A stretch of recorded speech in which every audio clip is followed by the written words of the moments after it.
pudesses dar só um conselho a estas mulheres que estão nesta fase, qual seria aquele por onde começavas? Começa a fazer exercício físico. O que é a perimenopausa? Associada a esta alteração, vem toda uma série de sinais e sintomas que nada mais são do que sinais do iniciar do declínio hormonal. E olhando para estas mulheres nesta fase em que estão, nesta preparação, que tipo de práticas de autocuidado é que tu achas que são essenciais e que costumas introduzir e trabalhar com estas mulheres? A primeira coisa que eu tento trabalhar com elas é... Bem-vindo ao Heim Health, o podcast que vai transformar a sua visão sobre saúde e longevidade com base na ciência. Olá, estamos de volta para mais um episódio do nosso podcast, onde falamos sobre saúde e estilo de vida.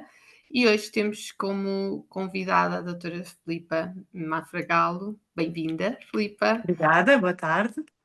Só aqui introduzir, para quem não conhece, a Filipa, ela é licenciada em Medicina, tendo a especialidade de Medicina Geral e Familiar, mas nos últimos anos tem estudado e o seu trabalho é, acima de tudo, sobre a medicina funcional, anti-aging e também muito focada na saúde da mulher.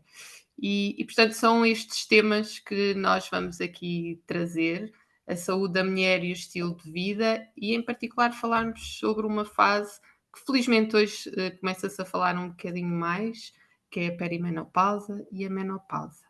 Bem-vinda, Filipa. Queres acrescentar alguma coisa à apresentação que eu fiz? Não, realmente é mesmo isso. Eu sou médica de família, de origem, de formação, e depois, desde 2011, comecei a interessar-me muito por esta medicina mais abrangente, mais ligada aos estilos de vida e à prevenção, que no fundo é a grande tónica hoje, é nós conseguirmos otimizar a saúde e prevenir a doença, não é? Mais do que apenas tratar doença. E, nomeadamente, no que diz respeito à saúde da mulher, acho que há imensas coisas que podemos fazer para preparar a mulher para as etapas da sua vida, que são, de facto, no caso da mulher, tão diferentes das do homem, porque a mulher tem muitos desafios, não é? Tem desde logo a questão dos ciclos, dos períodos férteis, não é? Portanto, dos ciclos menstruais, e precisamente por essa ciclicidade que é feminina, não é? Não existe no homem, ela enfrenta uma série de desafios que vão desde a idade da puberdade, da adolescência, depois a fase da vida em que é fértil, em que é mãe, ou não é? Mas em que pode ser mãe, e depois então o início do declínio hormonal, da perimenopausa, ao cabo o tempo do climatério, o período do climatério, e depois a propriamente dita menopausa, que por definição acontece quando a mulher está 1 ano sem menstruar, 12 meses, não é? Sem menstruar, e a partir daí então considera-se que está na menopausa. E é de facto uma fase desafiante esta do início do declínio hormonal. Uhum. Filipa, falaste em 2 termos, já definiste o que é a menopausa. O que é a perimenopausa? A perimenopausa é uma fase em que a mulher ainda menstrua, umas ainda menstruam mensalmente, outras já começam a ter alguma irregularidade menstrual, ou seja, há meses em que a menstruação é perfeitamente normal, mas depois há outros em que têm um ciclo mais longo e a menstruação atrasa, ou têm um ciclo mais curto e a menstruação antecipa, e as próprias características da menstruação podem ser diferentes. Por exemplo, uma mulher que antigamente tinha pouco fluxo menstrual e de repente começa a ter menstruações muito abundantes, ou pelo contrário, era uma mulher que menstruava durante 6 ou 7 ou 8 dias e de repente começa a ter apenas 3, 5 dias de fluxo menstrual, portanto começam a alterar-se as características do ciclo menstrual. E, associada a esta alteração, vem toda uma série de sinais e sintomas que nada mais são do que sinais do iniciar do declínio hormonal.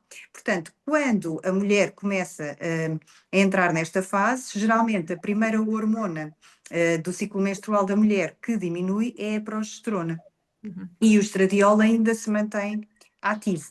Então, a mulher começa a ter não só esta irregularidade, porque no fundo a progesterona é que faz ali o marca-passo, é que marca o momento em que a mulher menstrua, e portanto, se ela está diminuída, esse marca-passo fica desregulado, e por outro lado, a progesterona é sedativa, é tranquilizante, é uma hormona calmante, diurética, portanto, e faz uma certa hipotensão, precisamente por ser diurética, e portanto, à noite, a mulher deixa de ter esta ação e, portanto, o seu sono fica perturbado. Ela começa a acordar, ou custa a adormecer, ou acorda durante a noite, está mais irritada, porque perde este efeito mais tranquilizante, mais sedativo, e, portanto, fica mais irritada, menos paciência. Tem também, muitas vezes, algumas queixas inespecíficas, mais cansaço, menos energia, menos capacidade de foco, de concentração. Porquê? Porque o estradiol também vai diminuindo, portanto, a parte estrogénica também vai diminuindo. E, portanto, associado a isso, também começam a aparecer algumas coisas. A pele fica mais caída, mais flácida, mais seca, também às vezes já há uma série de sinais, por exemplo, diminuição do desejo sexual, a questão de eventualmente haver alguma secura vaginal, enfim, vão aparecendo ainda antes daqueles calores tão típicos, não é? Os afrontamentos, que as pessoas relacionam logo, menopausa é afrontamentos. Não é verdade. Há uma percentagem de mulheres que não têm afrontamentos, mas têm outras coisas. Até dores articulares, por exemplo, não é? Começam a ter dores nas articulações que nunca tiveram, a ter uma certa rigidez matinal. Portanto, tudo isto são às vezes coisas que aparecem antes da menopausa, muito tempo antes da menopausa. Esta perimenopausa pode durar 5 anos, por exemplo, ou mais, não é? Portanto, uma série de coisas que vão acontecendo e que muitas vezes as mulheres, se não estiverem devidamente informadas e atentas, nem sequer pensam que isto pode ser uma alteração hormonal. Sim, sim, sim. E por isso é importante nós prepararmos a menopausa, porque está muito associado que estas alterações que tu acabaste de descrever, físicas e até emocionais, acontecem só na menopausa. Mas isso é um mito, não é? Nós conseguimos perceber hoje que podem começar muito antes. Muito antes. Aliás, hum, o que nós temos vindo a verificar é que, por exemplo, na população portuguesa, nós estamos a ter as menopausas cerca de, isto é uma média, obviamente, não é? Mas, grosso modo, podemos dizer que estamos aí com 10 anos antes daquilo que era o tempo das nossas avós, por exemplo. E porquê? Porque há uma série de fatores relacionados com a disrupção endócrina, portanto, poluentes de vários tipos, quer alimentares, com os herbicidas, com os pesticidas, com todas as coisas que infelizmente hoje sabemos que estão presentes nos alimentos, na carne, no peixe, nas artículas, enfim, nos cereais, por aí fora. Na própria água, há alterações que podem estar relacionadas com isto, nomeadamente os plásticos, os microplásticos, portanto, tudo o que sabemos que são, no fundo, xenoestrogénios, substâncias que se ligam aos receptores das nossas hormonas, mas que e que os bloqueiam, não é? E que vão fazer um efeito que não é o certo. Portanto, no fundo, todas as nossas glândulas endócrinas estão a sofrer com isto, e não é só através do que comemos e bebemos, é também do ar, tudo o que está presente na atmosfera, tudo o que está presente nos materiais de construção, as próprias redes, não é? Os Wi-Fi, enfim, é o mundo em que vivemos, não é? Não podemos colocar-nos numa bolha, mas temos que ter a noção que todo o bocadinho de prevenção que nós possamos fazer no dia a dia para evitar esta disrupção endócrina, na medida do que nos é possível, é melhor do que nada, não é? Se não usarmos plásticos, sobretudo quando temos que os aquecer ou que colocar coisas quentes, se fugirmos dos alumínios, portanto, todas as substâncias que podem, de certa forma, alterar as nossas glândulas endócrinas, o seu funcionamento, é uma forma de prevenção. Uhum. Bom, mas passando esta parte, e também o stress, obviamente, o stress da vida de hoje, também o cortisol, no fundo, é a hormona do stress, que toda a gente conhece. Esta hormona, é importante que nós percebamos que no stress agudo ela é ótima, é ela que nos salva, é ela que faz com que nós consigamos enfrentar os perigos, não é? O fight or flight, que é tão importante na nossa sobrevivência desde os tempos, dos primórdios dos tempos, mas quando ele é produzido de uma forma mantida, de uma forma crónica, o stress crónico é mau. E porque quando o cortisol está sempre alto, as outras hormonas ficam baixas. Portanto, o cortisol contraria o resto da produção hormonal. O que, no fundo, é um mecanismo fisiológico e muito importante no nosso corpo nas tais situações agudas, não é? Em que é mesmo suposto que seja assim, mas cronicamente já não. Não é suposto as nossas hormonas estarem inibidas por outra, não é? De uma forma persistente. E, portanto, o stress também faz com que a diminuição hormonal surja. E como tal, lá está, por todos estes fatores, as menopausas surgem mais cedo. E quando, antigamente, ninguém pensava em menopausa antes dos 50 e tal anos, não é? Algumas quase aos 60, pronto, houve sempre casos, obviamente, de falências ováricas precoces, situações pontuais, mas de uma forma geral, ninguém pensava na menopausa, a não ser já nessas idades. Hoje não. Hoje eu tenho aqui senhoras que me aparecem aos 40 anos, aos 41, aos 42, com queixas que nem se imagina que são da menopausa e às vezes são menopausa. Portanto, é importante que toda a gente esteja esclarecido, e felizmente eu acho que está cada vez mais, sobre como perceber estes sintomas, e nós médicos também, e enfermeiros e tudo mais. Portanto, muitas vezes os próprios médicos não estão atentos e não estão a pensar que naquela idade aquela senhora possa estar com queixas de menopausa, atribuem a outras coisas, e na realidade é preciso fazer uma história cuidada para não deixar passar estas situações. Sim.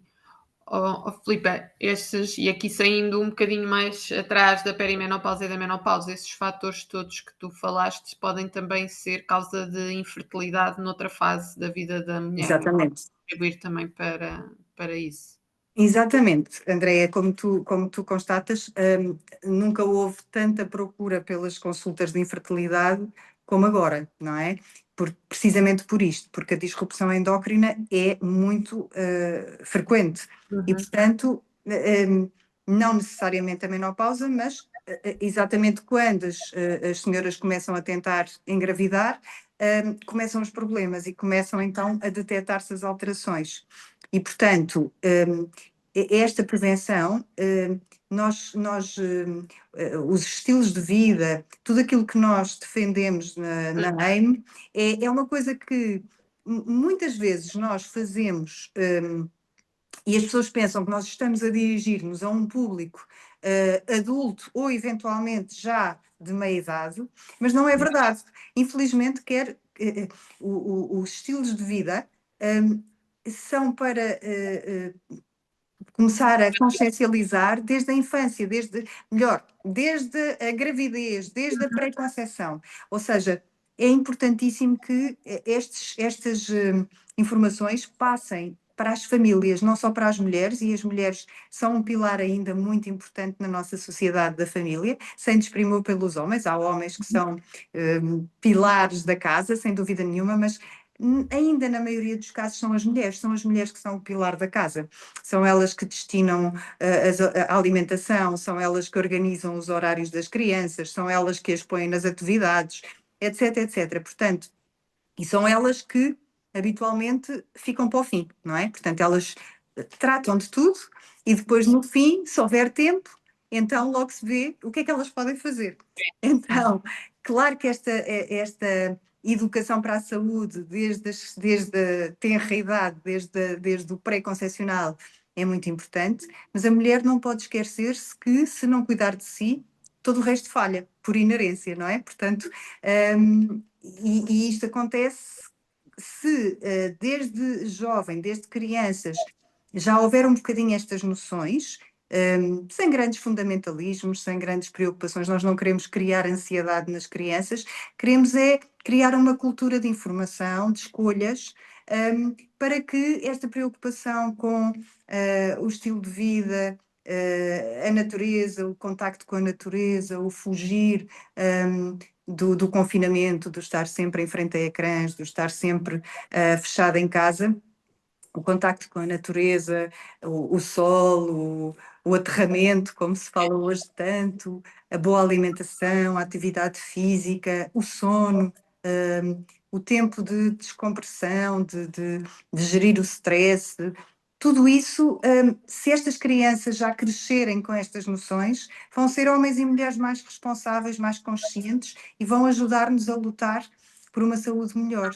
E se a saúde for melhor, há menos cancro, que é outra questão que nós nos preocupamos tanto e que há muita coisa que nós não sabemos prever, não é? O cancro surpreende-nos sem nós contarmos, mas de qualquer forma há uma série de coisas que nós podemos pelo menos tentar para que, se tiver que ser, seja o mais tarde possível e o menos mal possível. Portanto, isso é uma coisa que todos nós, embora não esteja nas nossas mãos, a parte de prevenir, a parte de tentar, essa está. E pode fazer uma grande diferença.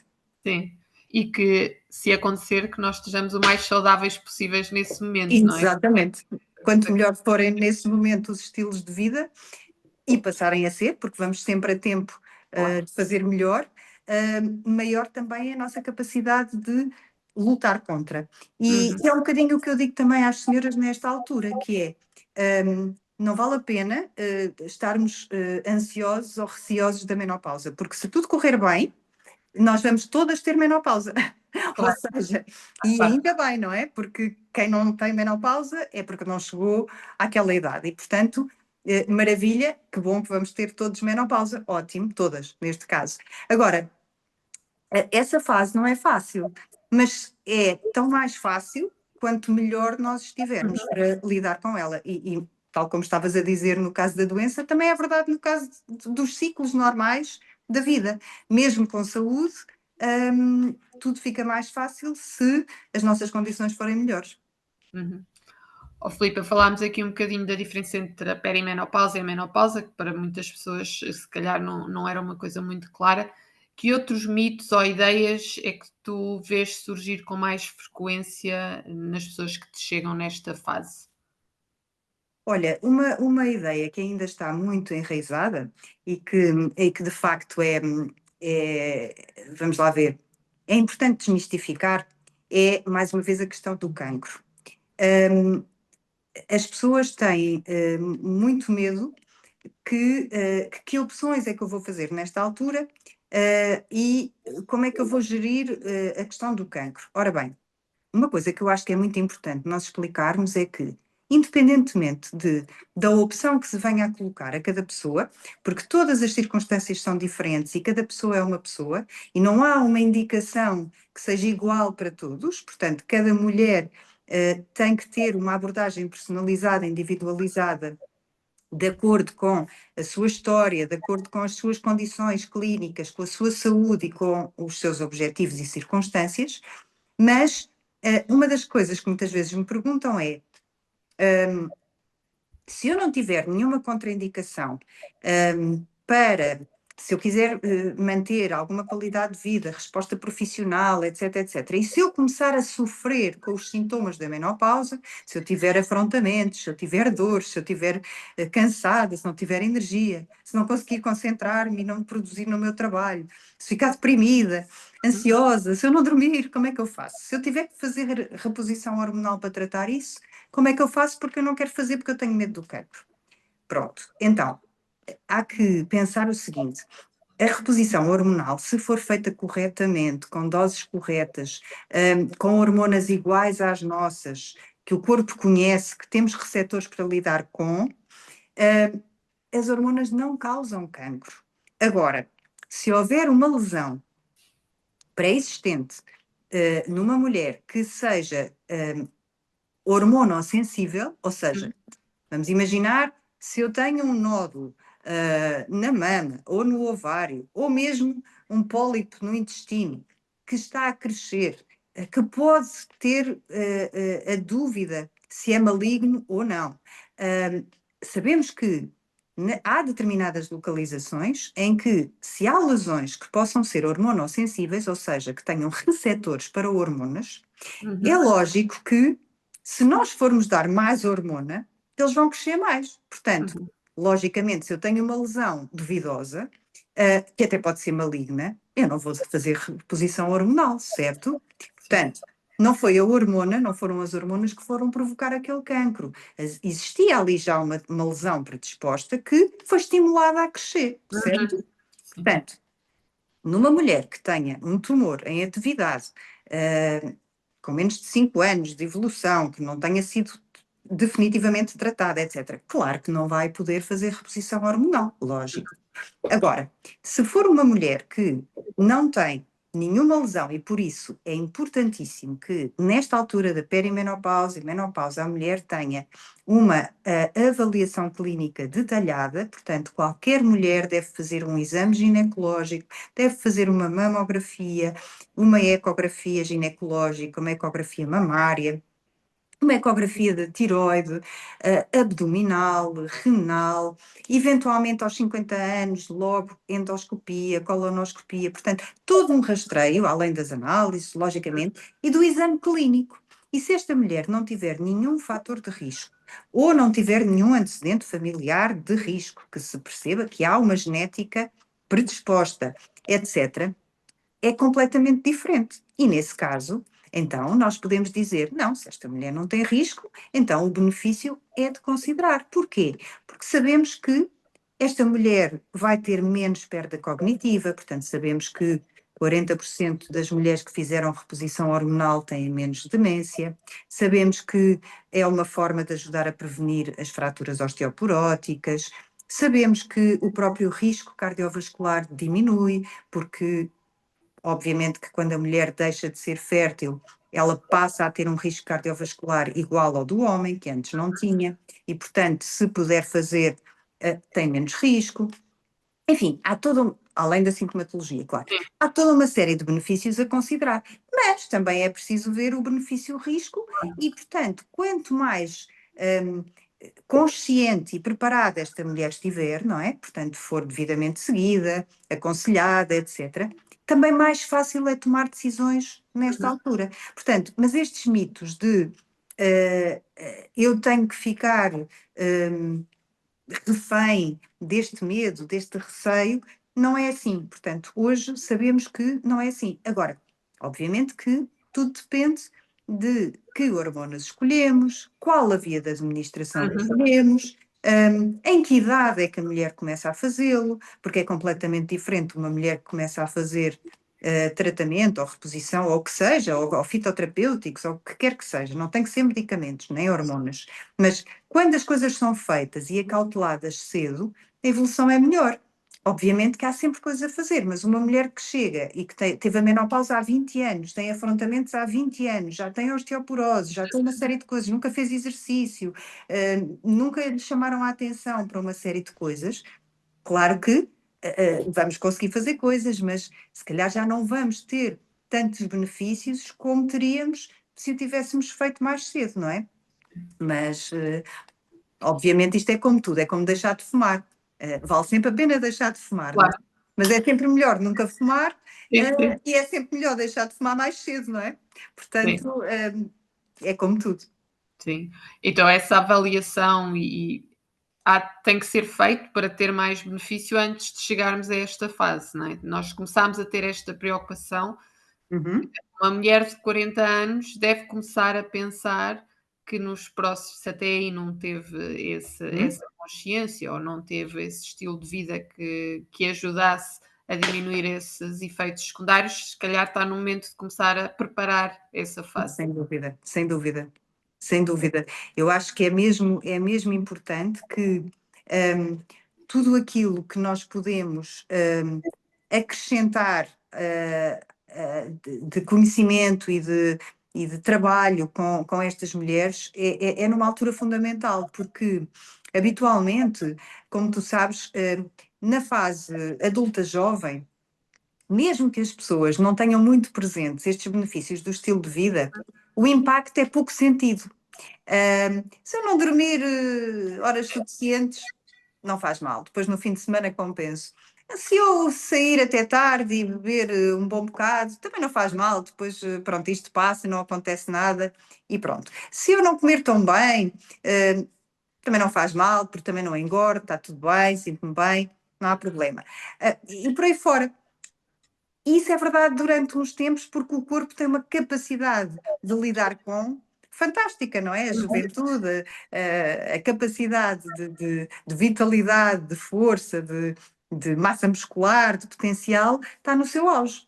Mas também sabemos que ali a partir dos 35, 40, já não é bem assim. Ou seja, estes disparates ou estas questões pontuais, se ficarem muito frequentes, as pessoas já não recuperam da mesma maneira. Já sentem que não dormir já não é exatamente a mesma coisa, que se calhar ao fim de semana já não conseguem dormir até ao meio-dia, já só conseguem dormir até às 8, ou até às 10, pronto. Acordam no corpo.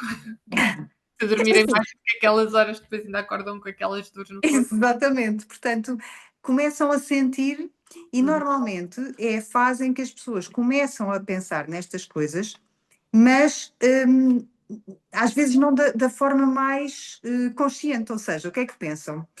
Ai, eu estou a ficar velho, porque eu agora, ou estou a ficar velha, porque eu agora já não aguento estas noitadas e já não me apetece sair até tarde, e depois bebo um copo de vinho e já não consigo aguentar da mesma maneira, e no outro dia estou mal e faz-me mal e por aí fora, e já me faz diferença se fumo mais cigarros. Bom, ou seja, basicamente o que é que está a acontecer? O que está a acontecer é que começa a pagar-se as faturas dos hábitos menos saudáveis e, portanto, essa é a altura em que muitas mulheres correm o risco de serem interpretadas como está cansada, está irritada, queixa-se disto, está ansiosa, está deprimida, e então não dorme, então pronto, vamos ajudar, vamos dar qualquer coisa para dormir, vamos lhe dar um antidepressivo, vamos...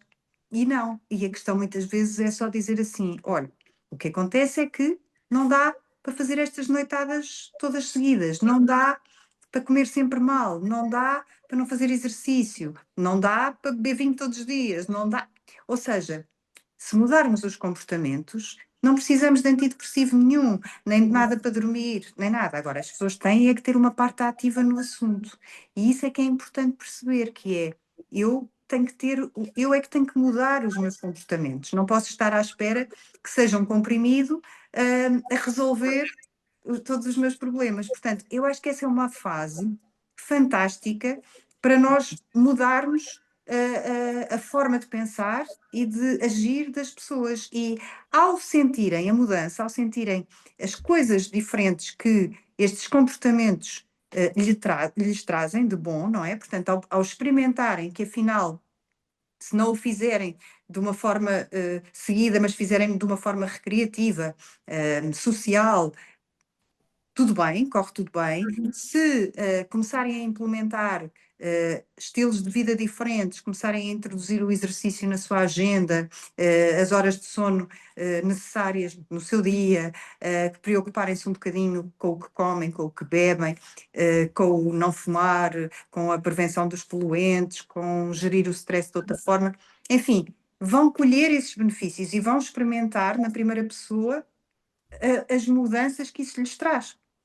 E, portanto, é fácil depois contagiarem o resto da família com todas estas mudanças. Portanto, é uma excelente altura para começar a inverter este processo.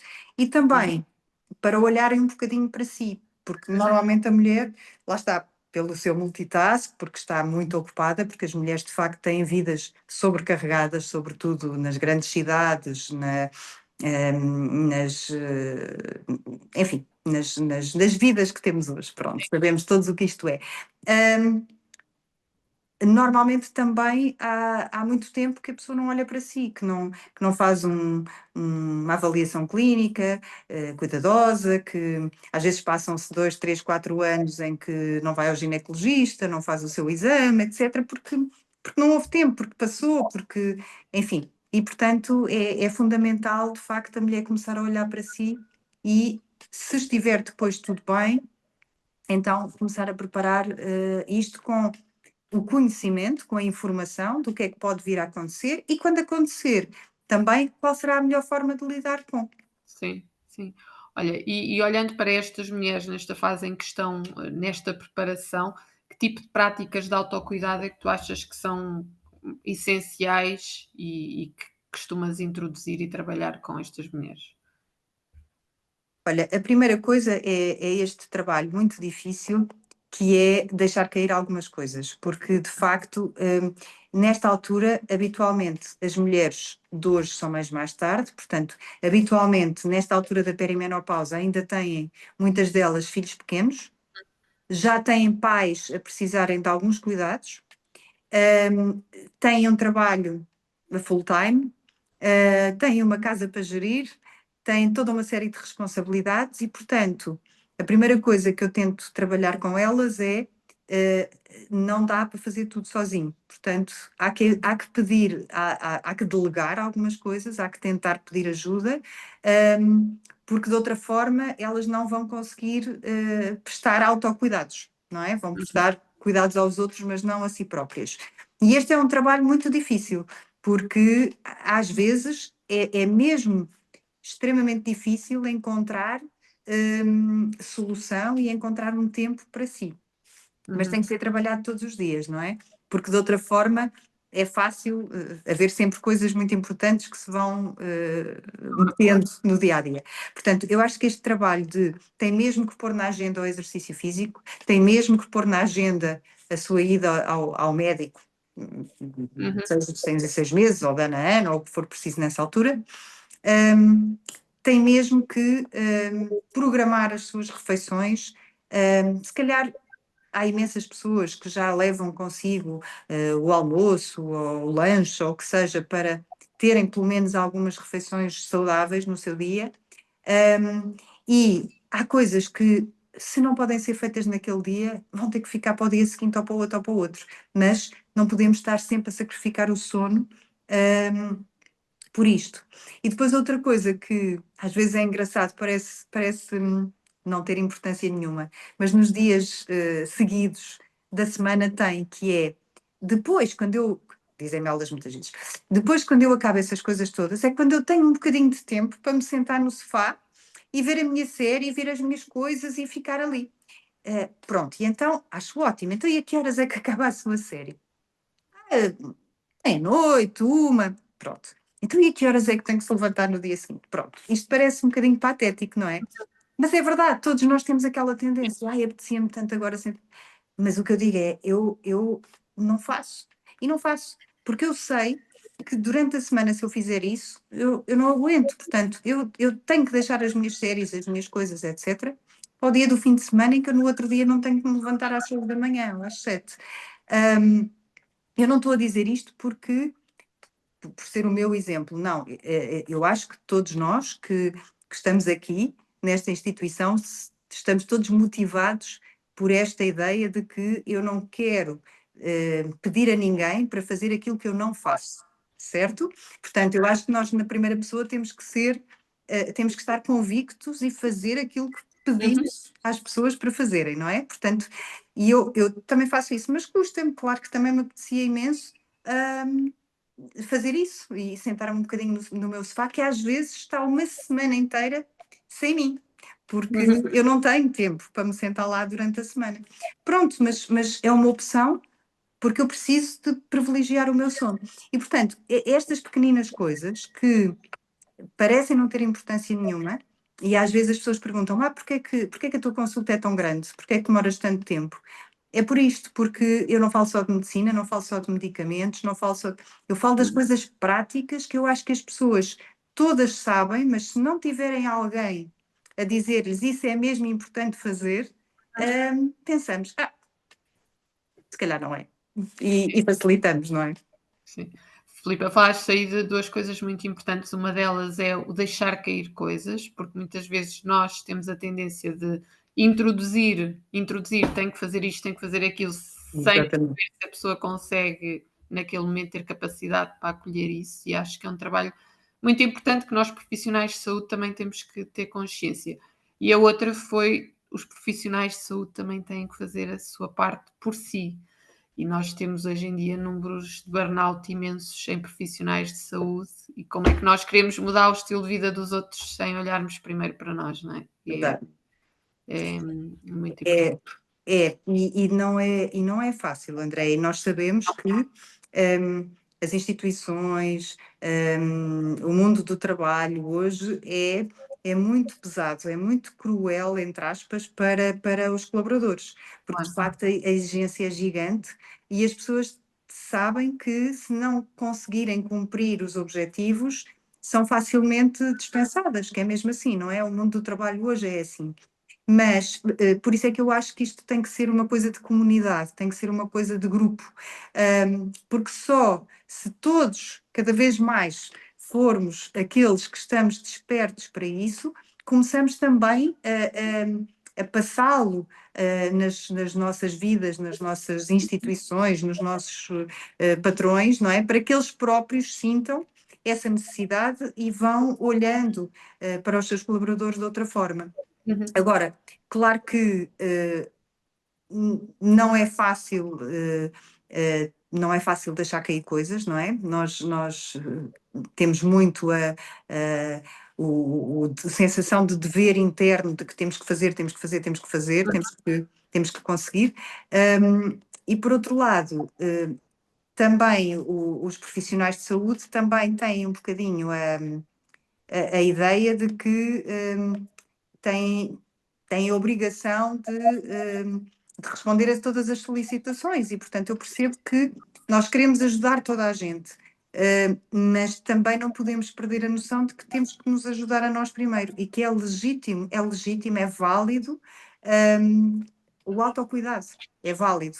E isto é uma coisa que ainda há muitas mulheres que não sentem, porque é uma coisa educacional, é uma coisa cultural, não é? A mulher é uma cuidadora, não de si própria, mas do próximo. E esse fator que tu falaste aí é muito importante. É válido e importante cuidar de si. Sim, sim. Olha, falámos aqui um bocadinho da importância da alimentação, do exercício físico, do sono. Indo aqui em concreto para o exercício físico, que eu Uhum. acho que para quem nunca praticou exercício físico e depois nesta fase temos que introduzir, é sempre um desafio. E Sim. passando aqui para uma parte mais prática, que tipo de exercício físico é que é mais recomendado nesta fase para ter mais benefícios, nesta gestão dos sintomas que estivemos a falar? Nesta fase, quando sobretudo, logo no início não se nota tanto, mas a partir de certa altura, quando nós começamos a produzir menos quantidade de testosterona, de estradiol, isso tudo, o que é que nós sentimos muitas vezes? É as tais dores articulares, o tal cansaço, a tal fragilidade ligamentar. E, portanto, para quem nunca fez nada, eu acho que é muito importante ter algum cuidado na forma como se começa. Porque, por exemplo, há muita tendência das pessoas para começarem a correr. Porque começam por caminhar, caminhar é ótimo, faz muito bem, começam a ganhar confiança, começam a sentir-se mais confortáveis, a aguentar maiores distâncias e melhor velocidade e começam a correr. Ora, a corrida é um exercício aeróbico muito interessante, mas que nesta altura não é, porque habitualmente é uma altura em que as mulheres se lesionam mais, se magoam mais.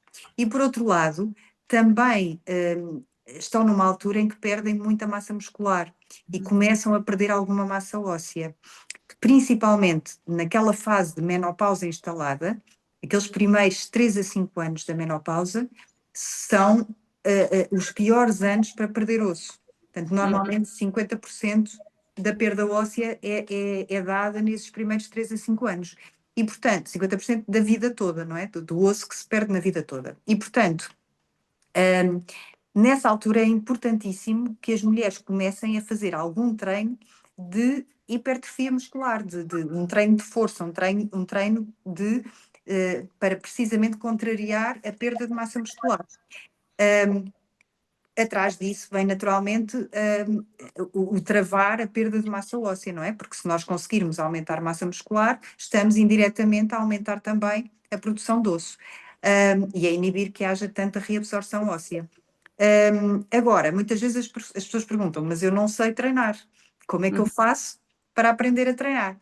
Ora, claro que o treino acompanhado é sempre melhor, porque naturalmente É há, personalizado, não é é? personalizado, há indicação sobre que tipo de exercício é que a pessoa deve fazer, que tipo de carga é que deve utilizar para não se magoar, porque às vezes já tem nesta fase é a tendinite do ombro, é a calcificação, é o tornozelo que dói, é o joelho, pronto. E portanto, se puder haver um acompanhamento, ótimo, é excelente. Mas se não puder haver um acompanhamento personalizado, é sempre melhor fazer alguma coisa do que não fazer nada. E hoje em dia, até nos próprios YouTubes e nessas coisas todas, há exemplos Também, de sim. exercícios, de coisas que as pessoas podem fazer. Nós facultamos ajuda, não é?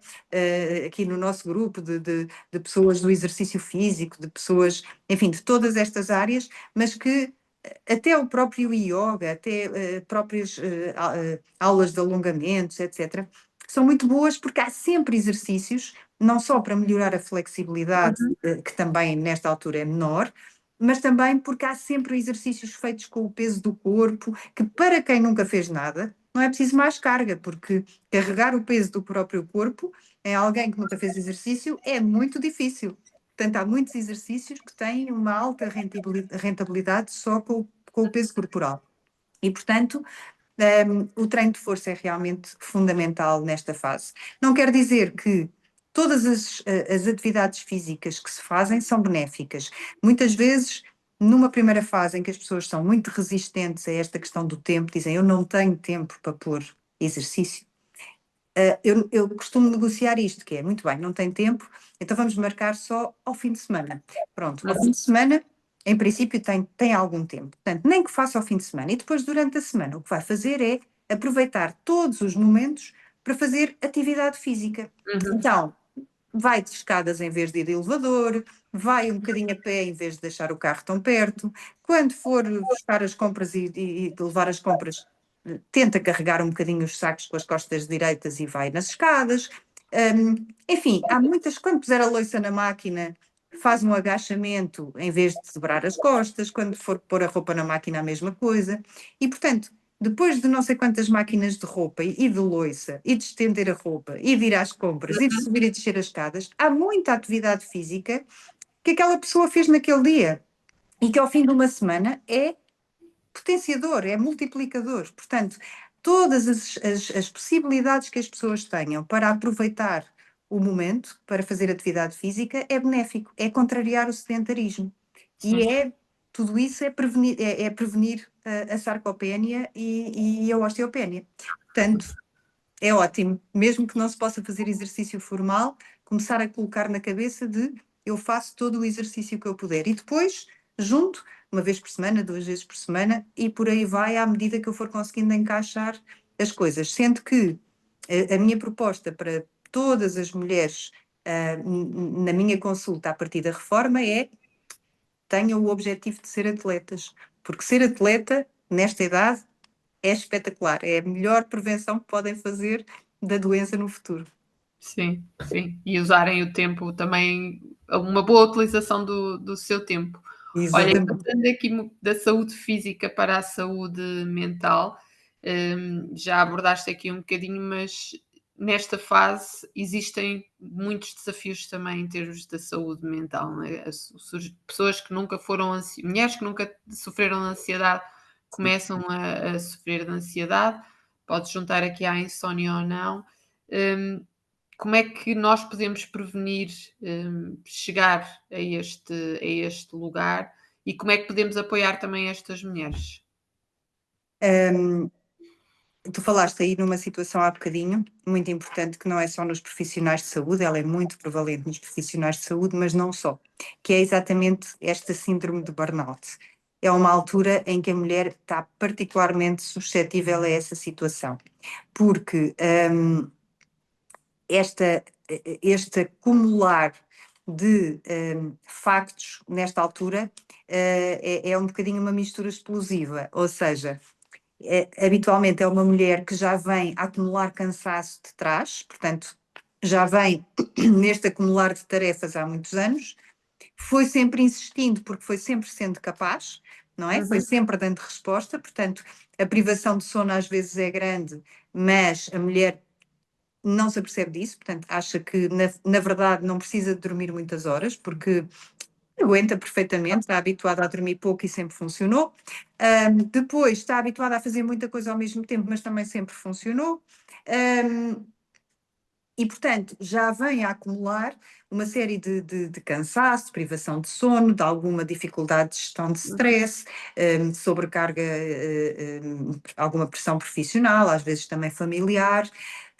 E, portanto, é fácil, quando começa a haver na perimenopausa uma oscilação hormonal grande, que é pior do que o declínio direto, ou seja, o problema também na perimenopausa é aquela montanha russa de hormonas. Ora, há um mês em que há uma produção enorme, no mês seguinte há uma produção baixíssima, depois, passado 2 ou 3 meses, volta a haver uma produção enorme, depois cai a pique. Portanto, aquela montanha russa de hormonas para cima e para baixo faz uma labilidade emocional tremenda e, portanto, a pessoa sente que, de facto, não está bem, começa a pensar, bem, eu não estou bem da cabeça, há qualquer coisa que se passa comigo, Depois é assim, as pessoas à volta também, não é? A minha mulher está insuportável, ninguém a pode aturar, ou então os miúdos, a minha mãe, ora está bem disposta, ora está aos gritos connosco, etc. E a pessoa acaba a pensar, bem, mas será que eu estou mesmo a ficar maluca ou o que é que se está a passar? E depois não se consegue concentrar, não está a dormir bem, olha aqui e ali, não tem paciência, portanto, isto é muito, não é? E, portanto, muitas vezes, se a pessoa não estiver desperta para estas situações, vai mesmo pensar que está deprimida ou que está emocionalmente perturbada, e está, mas não é pelas razões que ela pensa. Portanto, o começar antes a evitar estas situações de sobrecarga é muito importante. Portanto, no fundo, se estes tais hábitos benéficos, não é, que já falámos, forem começados antes das queixas, não é? Quando chega a esta fase, a mulher já está, bom, eu ainda vou ter que ajustar isto mais um bocadinho, porque de facto eu neste momento não estou a conseguir dar conta de tudo, não é? Portanto, tenho aqui que fazer uma gestão um bocadinho diferente das coisas, mas eu sei o que é, deixem-me respirar fundo, não falem comigo quando eu estou irritada, deixem-me sossegada, deixem-me dormir e não me digam nada. Pronto, e a coisa gere-se de outra maneira. Portanto, no fundo, quanto mais estas situações forem antecipadas, também mais fácil é lidar com elas. Claro que depois também temos outras coisas que podem ajudar, não é? Nesta altura, muitas vezes, podemos fazer alguma fitoterapia, por exemplo, quer dizer, dar alguns ansiolíticos naturais, algumas coisas que não têm impacto nenhum farmacológico, mas que têm alguma ação terapêutica, benéfica, e as pessoas sentem-se efetivamente melhores, menos ansiosas, dormem melhor, têm menos calores, que não são propriamente medicamentos. E por outro lado, lá está, a atividade física aqui manda imenso. Portanto, se for uma mulher que faz exercício físico com regularidade, quando está mais tensa, mais irritada, vai fazer exercício, sai para a rua, vai caminhar, vai apanhar sol, vai caminhar à beira-mar, ou qualquer coisa destas, e melhora bastante. Portanto, há uma série de coisas que se podem fazer que não passam necessariamente pela medicação, mas que são hábitos que no dia a dia têm muita importância. Com certeza, se me perguntares se eu vou caminhar para a praia, não, claro que não. Não saio daqui do meio da cidade para ir caminhar para a praia porque estou irritada, não. Mas se calhar saio e vou apanhar sol aqui no passeio, para trás, para a frente e tal, apanho ar à hora do almoço e quando voltar estou mais bem disposta para encarar a tarde de trabalho. Agora, se eu ficar aqui fechada, olhar para o computador, a comer aqui na secretária, cheia de nervos, vai crescendo, não é? exatamente. Com 3 ou 4 cafés para me manter acordada, isto não vai correr bem. Sim, sim. Olha, Filipa, acho que passámos aqui um bocadinho por tudo, mas queria-te acabar com umas perguntas assim mais diretas. Se tu Uhum. pudesses dar só um conselho a estas mulheres que estão nesta fase, qual seria aquele por onde começavas? Hum, eu diria que um conselho só. Sim, é difícil, eu sei. Hum, começa a fazer exercício físico. Ok, boa. E um hábito de bem-estar que tu não dispensas no teu dia a dia? Dormir. Que Porque, mito porque se calhar estavas-me a perguntar um hábito de bem-estar e não estavas a pensar no sono. não, Hum, o sono também é um hábito de bem-estar, não é? bem-estar. Faz parte dos pilares. Eu vou explicar porquê. Porque eu trabalhei por turnos muitos anos, fiz muitas urgências e, portanto, houve uma fase da minha vida em que eu percebi realmente como dormir é importante. E por isso é que eu apontei esse, mas não tem que ser necessariamente igual para todos. Sim. E que mito sobre a menopausa que tu gostavas mesmo que desaparecesse? Hum, que, que as mulheres passam pela menopausa sem darem por isso, como se não fosse nada. Não se passou nada. Não é Uhum. verdade. Não é verdade. Portanto, por muito poucos sintomas que as mulheres tenham, há sempre um ou outro que todas invariavelmente têm. E outra coisa importante é o envelhecimento é inevitável. Aquela questão que muitas pessoas também hoje têm como mito de que envelhecer está nas nossas mãos, não é, eu não envelheço, eu não vou passar por isso, não é verdade. Toda a gente, se cá estiver, vai envelhecer, inevitavelmente. Agora, a forma como envelhece é que essa sim está nas nossas mãos. E, portanto, eu diria que o conselho mais importante é envelhecer com qualidade, porque tudo faz parte, as pessoas não passam incólumes pelo percurso da vida, mas há muita coisa que depende de nós e essas nós podemos ajudar muito. Uhum. Ótimo. Olha, e um livro ou um podcast que tu recomendes para mulheres que estejam nesta fase? Olha, há muitos livros muito interessantes, sobre esta fase e podcasts também. Eu acho que hoje, felizmente, é um tema que está muito presente. Há uns anos atrás ninguém falava de menopausa. Hoje toda a gente fala de menopausa, pelo menos, enfim, as mulheres numa determinada fase da vida. Hum, é difícil escolher um, mas eu diria que hum, se formos falar de informação científica, fidedigna, etc., há vários autores que eu acho que são muito interessantes. Mas eu acho que quanto mais leve e quanto mais descontraída for o início do contacto da mulher com este tema, melhor. Por isso é Uhum. que nós, ao fim e ao cabo, neste podcast, temos aqui estado numa conversa muito descontraída, com risos e fazemos uma conversa coloquial e tudo mais. E, portanto, eu acho que houve muita gente que não gostou, por exemplo, daquela peça da Cláudia Raia sobre menopausa, porque achou muito palhaçada, e uma coisa assim muito. Mas eu, por acaso, não tive essa opinião. Eu acho que a campanha que foi feita nessa altura, e que esteve ligada a essa peça, eu acho que foi uma forma muito engraçada e divertida das pessoas falarem de um tema que nem sempre é assim tão engraçado e tão divertido, porque a mulher de facto passa mal e passa ali um mau bocado.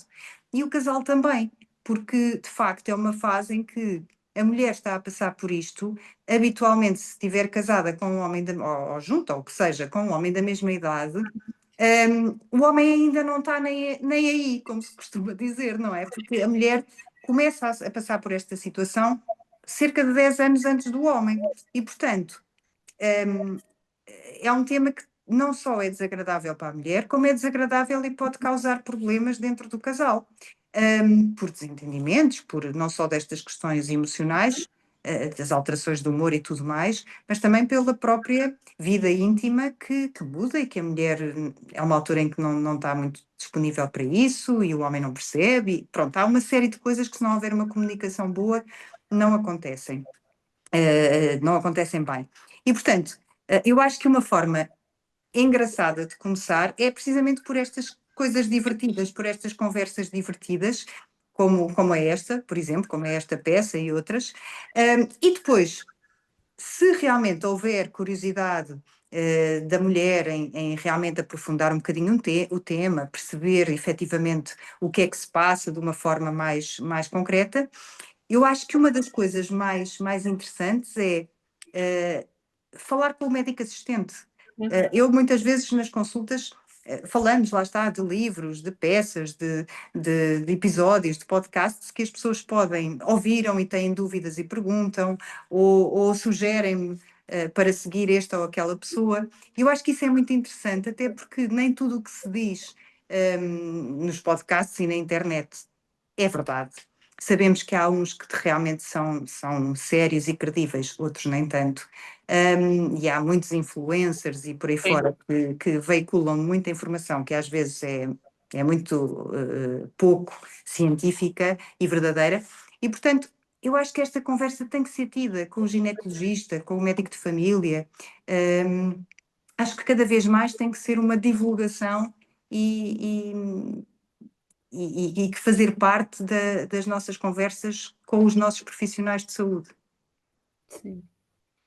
Filipa, acho que conseguimos passar aqui um bocadinho pelo tema e deixar esta noção, não é? De que há sempre trabalho a fazer e também escolhas a serem feitas, e eu acho que isso é importante e que não é inevitável passar por isto de uma forma penosa, não é? A qualidade pode ser preservada se houver esta prevenção. Não sei se queres acrescentar alguma coisa, alguma mensagem que Não, não. se depois sentirem curiosidade e quiserem, eu posso fornecer de facto alguns autores, algumas coisas que podem ler e que são interessantes nesta área. Depois podemos ver isso se tu quiseres. Obrigada. Podem encontrar a Filipa também, em termos de consultas, na AIME, que dás consultas também através da AIME. Eu não sei se na tua tens página. Tenho. Sim, se Sim. quiseres deixar para quem tiver curiosidade, podes deixar. Está bem, muito obrigada. Obrigada e Obrigada também. no próximo episódio para a semana. Obrigada.